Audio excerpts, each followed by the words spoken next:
नमस्कार दोस्तों, आप सभी का स्वागत है आपके अपने चैनल राज एग्ज़ाम अड्डा में। आज की क्लास हमारी उत्तराखंड पर आधारित क्लास होने वाली है और उत्तराखंड के महत्वपूर्ण प्रश्नों पर हम डिस्कस करेंगे और विद एक्स्ट्रा फैक्ट के साथ।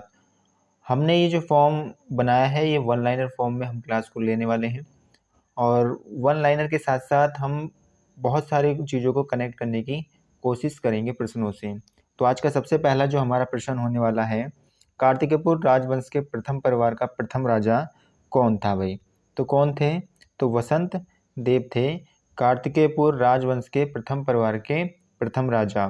ठीक है, कार्तिकेयपुर राजवंश को उत्तराखंड का पहला ऐतिहासिक राजवंश माना जाता है। इस वंश में पहले परिवार का प्रथम राजा वह कह सकते हैं। कार्तिकेयपुर का संस्थापक कौन था भाई? तो वसंत देव था। जोशीमठ के नरसिंह मंदिर का निर्माण वसंत देव ने ही करवाया था भाई। किसने करवाया था? जोशीमठ के नरसिंह मंदिर का निर्माण तो वसंत देव के द्वारा ही करवाया गया था। अगले क्वेश्चन की ओर चलते हैं। अगला क्वेश्चन हमारा है, खरपर देव के बाद कार्तिकेयपुर में किस वंश की सत्ता स्थापित हुई थी? तो खरपर देव के बाद भाई कार्तिकेयपुर में निम्बर वंश की सत्ता स्थापित हुई थी। किस वंश की भाई? तो निम्बर वंश की सत्ता स्थापित हुई थी। निम्बर वंश के संस्थापक कौन थे भी? तो निम्बर देव निम्बर वंश के संस्थापक हुए हैं। निम्बर देव भैया किस मत के अनुयायी थे? तो ये शैव मत के अनुयायी थे भाई। कौन? निम्बर देव। अगर परिवार की बात करें तो प्रथम परिवार कौन सा था भाई? तो वसंत देव का परिवार था और इसके संस्थापक कौन थे? तो वसंत देव ही इसके संस्थापक थे। द्वितीय परिवार की बात करें तो दूसरा जो परिवार था निम्बर परिवार था और निम्बर परिवार के जो संस्थापक हुए वो कौन हुए? तो निम्बर देव हुए। और थर्ड जो परिवार था वो स्वर्णा आदित्य राजवंश था भाई। ये तीन परिवार थे भाई इस वंश के अंदर। ठीक है, तो खरपर देव के बाद कार्तिकेयपुर में भैया जिस वंश ने सत्ता स्थापित की वो निम्बर वंश था और निम्बर वंश के भाई संस्थापक कौन हुए? तो निम्बर देव हुए। और निम्बर देव भैया किस मत के अनुयायी थे? तो ये सब मत के अनुयायी थे भाई। अगले क्वेश्चन की ओर चलते हैं। अगला आज का हमारा क्वेश्चन होने वाला है, जागेश्वर में किस शासक ने नवदुर्गा, महिषमर्दिनी और लकुलिश तथा नटराज आदि मंदिरों का निर्माण करवाया था? तो किसने करवाया था भाई? तो इष्टगण देव के द्वारा करवाया गया था। जागेश्वर में भाई नवदुर्गा, महिषमर्दिनी और लकुलिश तथा नटराज आदि मंदिरों का निर्माण इष्टगण देव के द्वारा कराया गया था। इसके साथ साथ हमें ये भी बात याद रखनी है कि आदि गुरु शंकराचार्य भैया जो शासक थे भैया किस काल के शासक में आए थे भाई? तो आदि गुरु शंकराचार्य जो इष्टगण देव के शासन काल में आए थे भाई। या कहें इष्ट गणदेव शासक के शासन काल में आए थे। अगर शासन काल पूछेगा तो कार्तिकेयपुर है और शासक पूछेंगे तो गणदेव हैं। जिनके काल में कौन आए थे भाई? तो आदि गुरु शंकराचार्य जी आए थे। ठीक है, अगले क्वेश्चन की ओर चलते हैं। अगला क्वेश्चन हमारा होने वाला है, वसंत देव के बाद कार्तिकेयपुर पर किस शासक की सत्ता स्थापित हुई थी भाई? तो वसंत देव के बाद कार्तिकेयपुर पर खरपर देव, किनकी भाई? खरपर देव की सत्ता स्थापित हुई थी। कार्तिकेयपुर के शुरुआती राजा कौन थे? तो वसंत देव के बाद भाई खरपर देव बने और खरपर देव के बाद त्रिभुवनराज और त्रिभुवनराज के बाद बने जो निम्बर देव बने और निम्बर देव के बाद जो बने इष्टगण देव और इष्टगण देव के बाद बनते हैं कौन भाई? ललित सूर्यदेव बनते हैं जो इस वंश के सबसे प्रतापी शासक होते हैं। तो ये क्रम है थोड़ा, ठीक है, ये याद रख लेंगे। कार्तिकेयपुर का जो राजाओं की क्रम है वो क्या क्या है? तो पहले वसंत देव के बाद खरपर देव बनते हैं, खरपर देव के बाद त्रिभुवनराज बनते हैं और त्रिभुवनराज के बाद बनते हैं निम्बर देव के बाद इष्टगण देव आते हैं और इष्टगण के देव के बाद ललित सूर्यदेव आते हैं जो कार्तिकेयपुर वंश के भैया सबसे प्रतापी शासक होते हैं। अगले क्वेश्चन की ओर चलते हैं। अगला आज का हमारा क्वेश्चन है, निम्बर वंश का वह कौन सा शासक था जिसके समय उत्तराखंड को एक सूत्र में बांधना चाहा? तो भैया कौन सा शासक था वो? तो इष्टगण देव।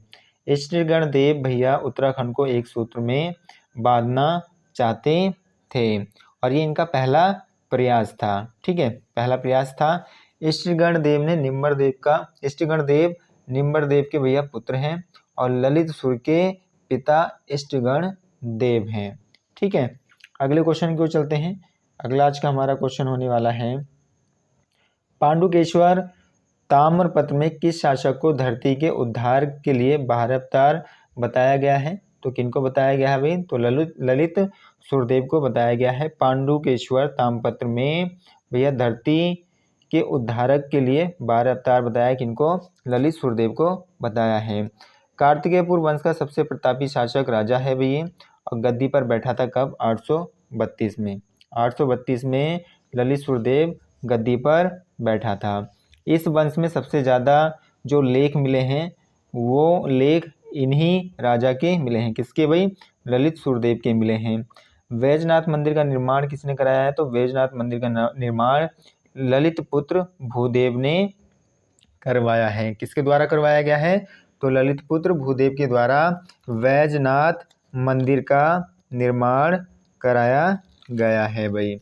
तो पांडुकेश्वर ताम्रपत्र में भैया जिस शासक का नाम मिला है, जो धरती के उद्धारक के लिए 12 अवतार बताया गया है, वो किनको बताया गया है? तो ललित सुरदेव को बताया गया है, और जो गद्दी पर 832 ईस्वी पर बैठते हैं। अगले क्वेश्चन की ओर चलेंगे। अगला आज का हमारा क्वेश्चन है, किसकी अध्यक्षता में 1988 में उत्तरांचल उत्थान परिषद का गठन किया गया? तो भैया कौन थे वो? तो शोभन सिंह जीना थे, जिनके द्वारा उत्तरांचल उत्थान परिषद का गठन किया गया। और कहाँ पर किया गया? तो अल्मोड़ा के अंदर किया गया। और कब किया गया भाई? तो 1988 में किया गया है। ठीक है, ये पॉइंट याद रखना है कि उत्तरांचल उत्थान परिषद का गठन किनके द्वारा किया जाता है? तो शोभन सिंह जीना के द्वारा किया जाता है। कहाँ पर किया जाता है? तो अल्मोड़ा में किया जाता है भैया। ठीक है, और कब किया जाता है? तो 1988 में किया जाता है। अगले क्वेश्चन की ओर चलते हैं। अगला आज का क्वेश्चन है, उत्तर प्रदेश विधानसभा में उत्तराखंड राज्य से संबंधित प्रथम प्रस्ताव किसने रखा था? तो जसवंत सिंह बिष्ट के द्वारा उत्तराखंड राज्य में प्रथम प्रस्ताव रखा गया था भाई। उत्तर प्रदेश विधानसभा में उत्तराखंड राज्य से संबंधित प्रथम प्रस्ताव जिनके द्वारा रखा गया वो जसवंत सिंह बिष्ट हैं। और कब रखा गया? तो 1990 में रखा गया है। ठीक है, कब रखा गया भाई? तो 1990 ईस्वी में रखा गया है भाई। ठीक है, अगले क्वेश्चन की ओर चलते हैं। अगला आज का हमारा क्वेश्चन होने वाला है, प्रथम उत्तराखंड राज्य की मांग को सर्वप्रथम किस राष्ट्रीय पार्टी ने अपने घोषणा पत्र में शामिल किया था? तो किस पार्टी के द्वारा शामिल किया गया था घोषणा पत्र में? तो भाजपा यानी बीजेपी पार्टी के द्वारा प्रथम उत्तराखंड राज्य की मांग को भैया उन्होंने अपनी घोषणा पत्र में रखा था भाई। ठीक है, 1991 में भैया घोषणा पत्र इन्होंने रखा। कब रखा घोषणा पत्र इन्होंने? तो 1991 में इनके द्वारा घोषणा पत्र रखा गया। ठीक है, अगले क्वेश्चन की ओर चलते हैं। अगला आज का हमारा क्वेश्चन है, वामपंथी लोगों द्वारा 1991 में गठित किया गया है। क्या गठित किया गया था भाई? तो उत्तराखंड मुक्ति मोर्चा किनके द्वारा गठित किया गया? तो वामपंथी लोगों के द्वारा गठित किया गया। और कब किया गया? 1991 में गठित किया गया है भाई। ठीक है, 1970 में इनके द्वारा कुमायूं मोर्चा भी बनाया गया था। ठीक है, 1970 में कौन सा इन्होंने भैया बनाया था मोर्चा? तो कुमायूं मोर्चा बनाया था। और किनके द्वारा बनाया गया था? तो वामपंथी लोगों के द्वारा बनाया गया था। अगले क्वेश्चन की ओर चलते हैं। अगला आज का हमारा क्वेश्चन होने वाला है, उत्तराखंड क्रांति दल ने अपना पहला ब्लूप्रिंट कब जारी किया था भाई? तो जुलाई 1992 में उत्तराखंड क्रांति दल ने अपना पहला ब्लूप्रिंट जारी किया था भाई। इसी में कहा गया था कि राजधानी गैरसैंण बनाई जाएगी। ठीक है, इसी ब्लूप्रिंट में क्या कहा गया था कि राजधानी गैरसैंण बनाई जाएगी। ठीक है, तो पहला ब्लूप्रिंट कब भाई जारी किया गया था? तो जुलाई 1992 में। अगले क्वेश्चन की ओर चलते हैं। अगला आज का क्वेश्चन हमारा है, काशी सिंह एरी ने गैरसैंण में प्रस्तावित राजधानी की नींव डाली और उसका नाम क्या रखा था भाई? तो क्या रखा गया था इनके द्वारा? तो चंद्र नगर रखा गया था। चंद्र नगर भैया वीर सिंह गढ़वाली के नाम पर रखा गया था। किनके नाम पर रखा गया था? तो गढ़वाली वीरचंद सिंह गढ़वाली के नाम पर रखा गया था चंद्रनगर। और काशी सिंह एरी ने गैरसैंण में प्रस्तावित राजधानी की नींव डाली और उसका नाम चंद्रनगर रखा गया। किसके द्वारा? काशी सिंह एरी के द्वारा। ठीक है, अगले क्वेश्चन की ओर चलेंगे। अगला आज का हमारा क्वेश्चन होने वाला है, मुख्यमंत्री मुलायम सिंह यादव ने राज्य की संरचना और राजधानी पर विचार करने के लिए किस समिति का गठन किया था भाई इन्होंने? तो कौशिक समिति का गठन किया था भाई। किसके द्वारा किया गया? तो मुख्यमंत्री मुलायम सिंह यादव जी के द्वारा। और ये कहाँ के मुख्यमंत्री थे? तो ये उत्तर प्रदेश के मुख्यमंत्री थे। ठीक है, और किनके नेतृत्व में ये बनी थी भाई कौशिक समिति? तो रमाशंकर कौशिक के नेतृत्व में भैया इस समिति का गठन किया गया। और गठन कब किया जाता है? तो जनवरी 1994 में। कब भाई? जनवरी 1994 में कौशिक समिति का गठन किया जाता है। और कौशिक समिति कितने मंडल बनाने की सिफारिश रखती है? तो 3 मंडल। कितने? 3 मंडल बनाने की सिफारिश रखती है। कौन कौन से भाई? कुमायूं मंडल और गढ़वाल और तराई मंडल रखने की सिफारिश करती है भाई। ठीक है, 1994 में सरकार को इन्होंने क्या दी थी भाई? रिपोर्ट दी थी। कब? मई जून 1994 में इनके द्वारा सरकार को रिपोर्ट पेश की गई थी। और इन्होंने अपनी इस रिपोर्ट में भैया गैरसैंण को राजधानी बनाने की बात कही थी। यह राजधानी भैया किसको बनाना चाहते थे? तो ये राजधानी गैरसैंण को बनाना चाहते थे भाई। तो इतने पॉइंट हमें इस क्वेश्चन से याद रखना है। अगले क्वेश्चन की ओर चलेंगे। अगला आज का क्वेश्चन है, नई आरक्षण नीति के विरोध में इंद्रमणि बडोनी द्वारा आमरण अनशन कहाँ पर किया गया था? तो पौड़ी में किया गया था। किसके द्वारा किया गया था भाई? तो इंद्रमणि बडोनी के द्वारा किया गया था। और कहाँ पर किया गया था? पौड़ी में। किस लिए किया गया था? तो नई आरक्षण नीति के विरोध में भाई। ठीक है, 1994 में उत्तर प्रदेश सरकार के द्वारा लाई गई नई आरक्षण नीति का भाई इन्होंने क्या करा? विरोध किया। काशी सिंह ऐरी ने भैया कहाँ पर विरोध किया था? तो नैनीताल में इन्होंने विरोध शुरू कर दिया, यानी अनशन विरोध इनके द्वारा भैया कहाँ? काशी सिंह ऐरी के द्वारा नैनीताल में शुरू किया गया, जो कि उत्तराखंड क्रांति दल के भी अध्यक्ष ये रह चुके हैं। उत्तराखंड का गांधी किनको कहा जाता है? तो उत्तराखंड का गांधी भैया इंद्रमणि बडोनी को कहा जाता है। वॉशिंगटन पोस्ट अखबार जो कि अमेरिका से प्रकाशित होती है, और इसी में इन्हीं को भैया क्या कहा गया था? उत्तराखंड का गांधी कहा गया था भाई। अगले क्वेश्चन की ओर चलते हैं। अगला आज का हमारा क्वेश्चन होने वाला है, किस दिन को उत्तराखंड के इतिहास में काला दिवस के रूप में मनाया जाता है भाई? तो खटीमा गोलीकांड को भैया क्या कहा जाता है भाई? उत्तराखंड का काला दिवस कहा जाता है। यानी 1 सितंबर 1994 को भैया काला दिवस के रूप में हम मनाते हैं या जानते हैं। ठीक है, काला दिवस के रूप में जाना जाता है। कब भाई? 1 सितंबर 1994 को भाई। ठीक है, और ये भैया खटीमा गोलीकांड से संबंधित है। और प्रमुख जो मारे गए लोग थे इसमें कौन कौन से थे भाई? जैसे कि प्रताप सिंह थे भाई, सलीम अहमद थे, भगवान सिंह, धर्मानंद, ये आदि व्यक्ति क्या हुए थे भाई? इस गोलीकांड में मारे गए थे।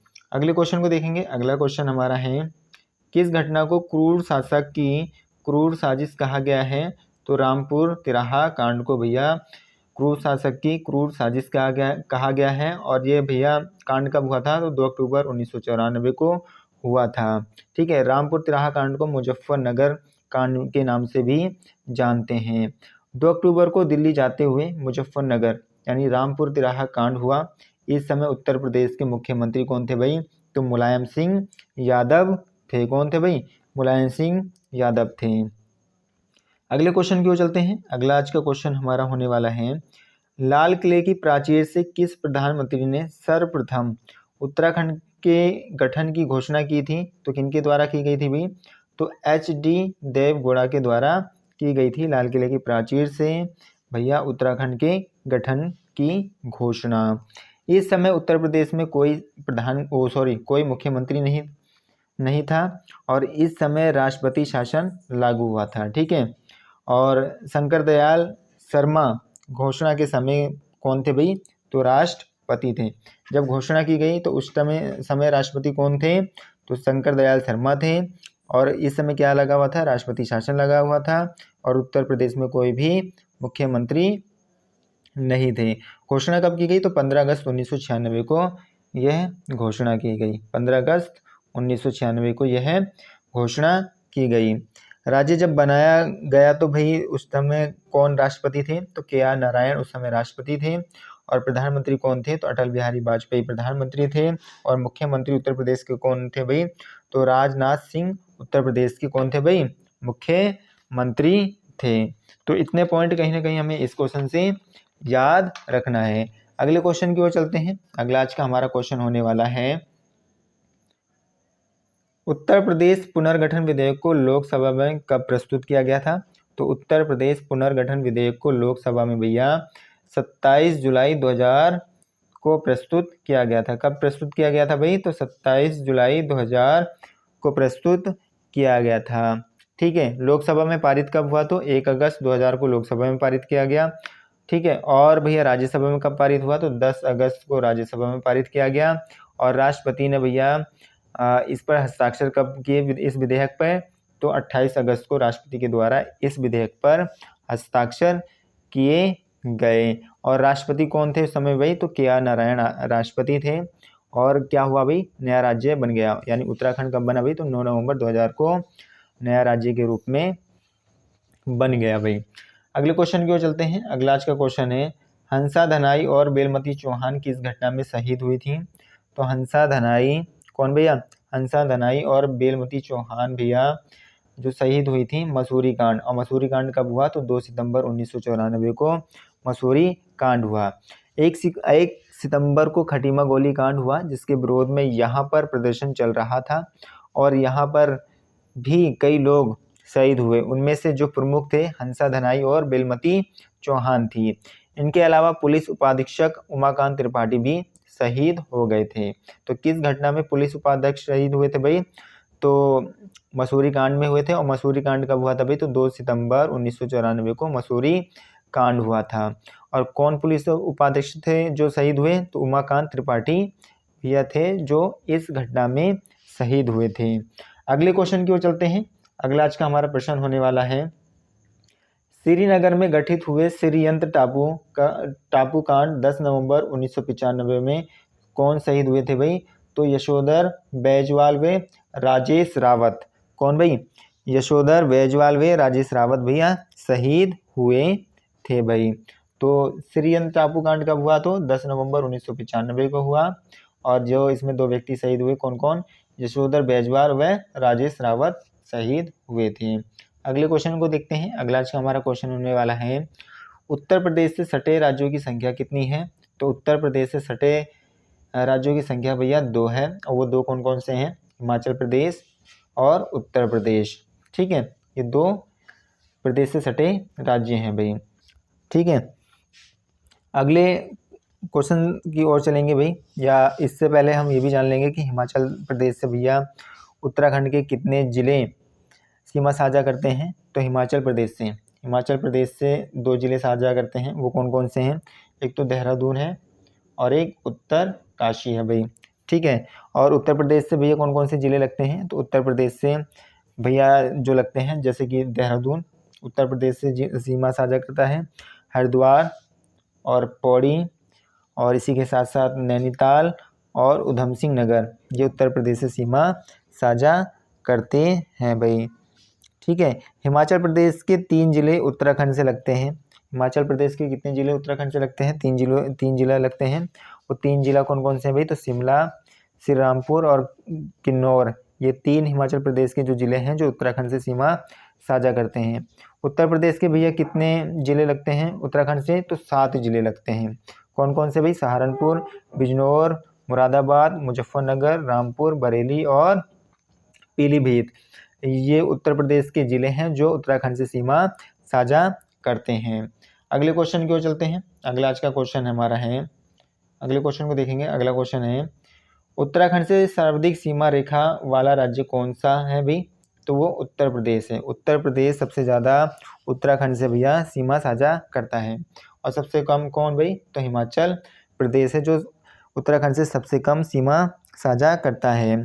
अगले क्वेश्चन को देखेंगे। अगला आज का हमारा क्वेश्चन है, सर्वाधिक राज्यों को स्पर्श करने वाला जिला कौन सा है? तो सर्वाधिक राज्यों को स्पर्श करने वाला जिला देहरादून है। कौन सा है भाई? देहरादून है। देहरादून भाई किन किन राज्यों से सीमा साझा करता है? तो हिमाचल प्रदेश और उत्तर प्रदेश से सीमा साझा करता है। अगले क्वेश्चन की ओर चलेंगे। अगला आज का हमारा क्वेश्चन है, राज्य के कितने जिले उत्तर प्रदेश को स्पर्श करते हैं? तो राज्य के 5 जिले हैं जो उत्तर प्रदेश को स्पर्श करते हैं। कौन कौन से हैं भाई? तो देहरादून है, हरिद्वार, पौड़ी, नैनीताल, उधम सिंह नगर। ये राज्य के भैया 5 जिले हैं जो उत्तर प्रदेश को स्पर्श करते हैं भाई। ठीक है। चीन को भैया कितने जिले स्पर्श करते हैं? तो चीन को जो स्पर्श करते हैं चमोली, उत्तरकाशी और पिथौरागढ़, ये 3 जिले जो हैं चीन को स्पर्श करते हैं। हिमाचल प्रदेश के साथ भैया कितने जिले सीमा साझा करते हैं? तो देहरादून व उत्तरकाशी हिमाचल प्रदेश के साथ सीमा साझा करते हैं। नेपाल के साथ भैया कितने जिले सीमा से साझा करते हैं? तो 3 जिले हैं। वो कौन कौन से हैं? उधम सिंह नगर है और चंपावत और पिथौरागढ़, जो नेपाल के साथ सीमा साझा करते हैं। अगले क्वेश्चन को देखेंगे। अगला आज का हमारा क्वेश्चन होने वाला है, राज्य का सबसे पूर्वी जिला कौन सा है? तो राज्य का सबसे पूर्वी जिला पिथौरागढ़ है। कौन सा भैया? तो पिथौरागढ़ है। पश्चिमी पूछेगा तो पश्चिमी देहरादून है, और दक्षिणी कौन सा है? तो उधम सिंह नगर और उत्तरी उत्तरकाशी। ठीक है। तो राज्य का सबसे पूर्वी जिला पिथौरागढ़, पश्चिमी देहरादून और दक्षिणी उधम सिंह नगर और उत्तरी उत्तरकाशी जिला है भाई। अगले क्वेश्चन की ओर चलते हैं। अगला क्वेश्चन हमारा होने वाला है, सबसे लंबी अंतर्राष्ट्रीय सीमा वाला जनपद कौन सा है? तो सबसे लंबी अंतर्राष्ट्रीय सीमा वाला जनपद कौन सा भाई? तो पिथौरागढ़ जनपद है। ठीक है। और पिथौरागढ़ जनपद भैया कितने देशों के साथ सीमा साझा करती है? तो नेपाल, चीन के साथ भी ये सीमा साझा करती है, या ये नेपाल, चीन के साथ सीमा पिथौरागढ़ की लगती है भाई। ठीक है। अगले क्वेश्चन को देखेंगे। अगला आज का हमारा क्वेश्चन है, राज्य के सर्वाधिक जिलों को स्पर्श करने वाला जिला कौन सा है भाई? तो पौड़ी जिला है। कितने जिलों के साथ भैया सीमा साझा करती है पौड़ी? तो 7 जिलों के साथ भैया क्या करती है भाई? सीमा साझा करती है, जैसे कि नैनीताल, अल्मोड़ा, पौड़ी। ठीक है। ये पौड़ी गढ़वाल, जैसे कि रुद्रप्रयाग, चमोली, टिहरी, ये आदि जिले हैं जो पौड़ी के साथ सीमा साझा करते हैं भाई। ठीक है। तो 7 जिले हैं भाई। अगले क्वेश्चन को देखेंगे। अगला आज का हमारा क्वेश्चन है, राज्य के किस जिले का अधिकांश भाग गंगा के मैदान के अंतर्गत आता है? तो वो कौन सा है भाई? हरिद्वार। हरिद्वार जिला जो है अधिकांश भाग ये गंगा के मैदान के अंतर्गत इसका आता है भाई। अगले क्वेश्चन को देखेंगे। अगला आज का हमारा क्वेश्चन है, तराई क्षेत्र के ठीक उत्तर में स्थित कंकड़ पत्थर से युक्त क्षेत्र को क्या कहा जाता है? तो भाबर क्षेत्र कहा जाता है।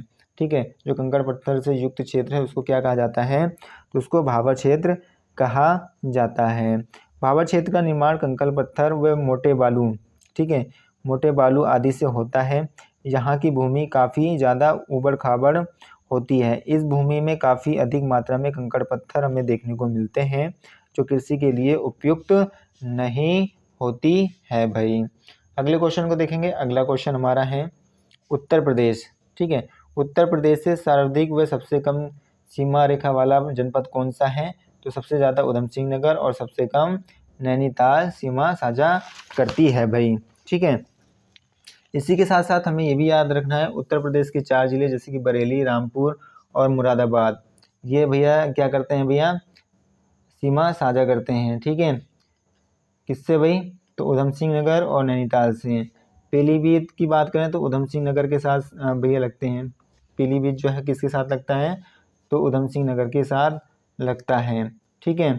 और सहारनपुर की बात करें तो सहारनपुर से भैया, सहारनपुर जो है हरिद्वार व देहरादून से लगता है, और मुजफ्फरनगर हरिद्वार से लगता है, और बिजनौर जो है वो हरिद्वार, पौड़ी, नैनीताल और उधम सिंह नगर से लगता है भाई। ठीक है। तो ये कौन से ज़िले हैं भैया? 4 ज़िले हैं जो उत्तराखंड के ज़िलों के साथ सीमा साझा करते हैं। अगले क्वेश्चन की ओर चलते हैं। अगला आज का क्वेश्चन हमारा होने वाला है, उत्तराखंड को कितने भौगोलिक क्षेत्र में बांटा गया है? उत्तराखंड को 8 भौगोलिक क्षेत्रों में बांटा गया है। कितने भौगोलिक क्षेत्रों में बांटा गया उत्तराखंड को? तो 8 भौगोलिक क्षेत्र में बांटा गया है। गंगा का मैदानी क्षेत्र पहला है, जो हरिद्वार में ज़्यादा फैला हुआ है। गंगा का मैदानी भाग क्षेत्र किस जिले में सबसे ज़्यादा फैला हुआ है? तो हरिद्वार में सबसे ज़्यादा फैला हुआ है। दूसरा जो आता है तराई क्षेत्र आता है, जो गंगा के मैदानी भाग के उत्तर में है भाई। ठीक है। जो तराई क्षेत्र है वो गंगा के मैदानी भाग के उत्तर में स्थित है। अगला जो थर्ड आता है वो भाबर क्षेत्र आता है, जो तराई के उत्तर में है और शिवालिक के दक्षिण में स्थित है भाई। अगला आता है शिवालिक क्षेत्र। चौथा जो क्षेत्र है हमारा वो भाबर के उत्तर भाबर के उत्तर का क्षेत्र कहलाता है, अभी कौन सा? शिवालिक क्षेत्र कहलाता है। दून या द्वार क्षेत्र भैया शिवालिक व मध्य हिमालय के बीच स्थित चौरस क्षैतिज में घाटियां हैं भैया, ठीक है। इसके अलावा जो और अगला है वो लघु, अगला कौन सा अभी? लघु मध्य हिमालय क्षेत्र जो शिवालिक के उत्तर में व वृत हिमालय के दक्षिण में स्थित है भाई, ठीक है। तो ये कुछ क्षेत्र के नाम दिए गए हैं और किस तरीके से ये बसे हुए हैं ये भी बताया गया है। इसके साथ साथ अगर बात करते हैं वृत या उच्च हिमालय क्षेत्र की, तो ये लघु हिमालय के उत्तर में व ट्रांस हिमालय के दक्षिण में स्थित है। ट्रांस हिमालय क्षेत्र की बात करें तो ये महा हिमालय के उत्तर में स्थित है भाई, ठीक है। तो उत्तराखंड के जो भौगोलिक क्षेत्र में बांटा गया है वो कितने भागों में बांटा गया है? उनको भौगोलिक क्षेत्र को 8 भागों में बांटा गया है। और 8 भाग कौन से हैं? गंगा का मैदानी क्षेत्र, तराई क्षेत्र, भावर क्षेत्र और भैया शिवालिक क्षेत्र, दून या द्वार क्षेत्र, लघु या मध्य हिमालय क्षेत्र, या व्रत या उच्च हिमालय क्षेत्र और ट्रांस हिमालय क्षेत्र। ये 8 भैया भौगोलिक क्षेत्र हैं भाई। अगले क्वेश्चन को देखेंगे। अगले क्वेश्चन को देखते हैं। अगला हमारा क्वेश्चन है किस क्षेत्र में पताल तोड़ कुएं पाए जाते हैं? तो तराई क्षेत्र में पताल तोड़ कुएं पाए जाते हैं। किस क्षेत्र में पाए जाते हैं? तो भाई तराई क्षेत्र में पताल तोड़ कुएं पाए जाते हैं। इससे बातें याद रखनी हमें। तराई क्षेत्र का ज़्यादा विस्तार हमें उधम सिंह नगर में देखने को मिलता है। तराई क्षेत्र की चौड़ाई की बात करें तो 20 से 30 किलोमीटर। कितनी चौड़ाई है तराई क्षेत्र की? तो 20 से 30 किलोमीटर तराई क्षेत्र की चौड़ाई हैं। आप सभी को आज की क्लास अच्छी लगी होगी। अगर आपको क्लास अच्छी लगी है लाइक शेयर एंड सब्सक्राइब करना ना भूलें। Thank you.